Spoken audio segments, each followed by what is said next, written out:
আসসালামু আলাইকুম রহমতুল্লাহি ওবরাকাতুহ। প্রিয় দেশবাসী, আপনারা সবই অবগত আছেন যে আজ মাহে রমাদানের 29 তারাবি আমরা সুসম্পন্ন করেছি।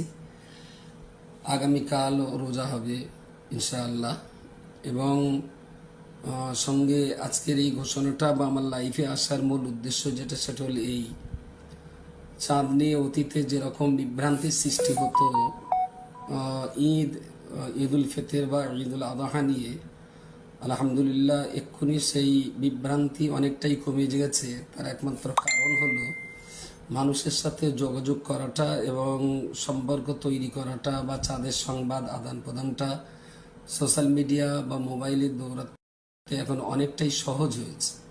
মোবাইল এবং সোশ্যাল মিডিয়াটাকে কাজে লাগিয়ে অনেক সহজেই আমরা অনেক দূর দূরান্তের পাড়া গাঁয়ের ভিতরের খবরও আমরা খুব সহজে পেয়ে যাই।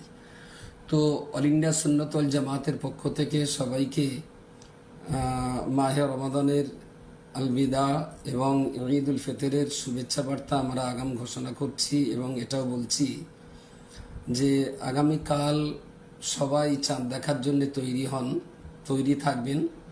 চাঁদ দেখার প্রবল সম্ভাবনা রয়েছে।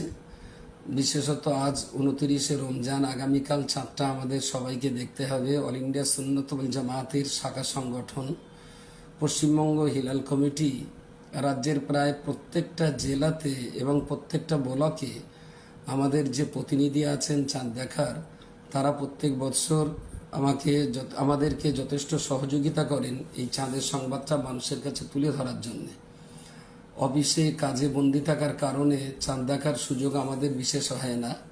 বিশেষত মুফতি সাহেব বা অল ইন্ডিয়া সুন্নাতুল জামাতের নেতৃস্থানীয় যারা আছেন, মৌলানা রজব আলী সাহেব, আরও আঞ্জুমানে ওয়াইজিনের 2 শতাধিক আলেম ওলামা যারা আছেন, তারা সবাই এই দিন মোবাইলে সংবাদ আদান প্রদানের কাজে নিয়োজিত থাকার কারণে আমাদের মাঠে ময়দানে নেবে চাঁদ দেখবার মতন সুযোগ থাকে না। তো সেই জন্যে যে সমস্ত ভাই বন্ধুরা একটু অফিসিয়াল কাজ থেকে ফ্রি থাকেন, তাদেরকে বলবো একটু ফাঁকা মাঠে বা খোলা জায়গায় চাঁদ দেখার চেষ্টা করলে আমরা খুব কৃতজ্ঞ থাকবো। অল ইন্ডিয়া সুন্নাতুল জামাতের অনেকগুলো শাখা সংগঠন আছে, তার ভিতরে উল্লেখযোগ্য একটা সংগঠন হলো পশ্চিমবঙ্গ হিলাল কমিটি। এই হিলাল কমিটির একটা নিজস্ব বডি আছে, যার সভাপতিত্বের দায়িত্ব পালন করছেন অল ইন্ডিয়া সুন্নাতুল জামাতের সুপ্রিমো, যিনি সংগঠনের সভাপতি, তিনি হিলাল কমিটির সভাপতি হজরতুল আল্লাম মুফতি আব্দুল কাইয়ুম সাহেব। আলহামদুলিল্লাহ আমরা বিভিন্ন দিক দিয়ে চাঁদের সংবাদগুলো নিয়ে তার কাছে প্রদান করব এবং বিভিন্ন প্রান্তে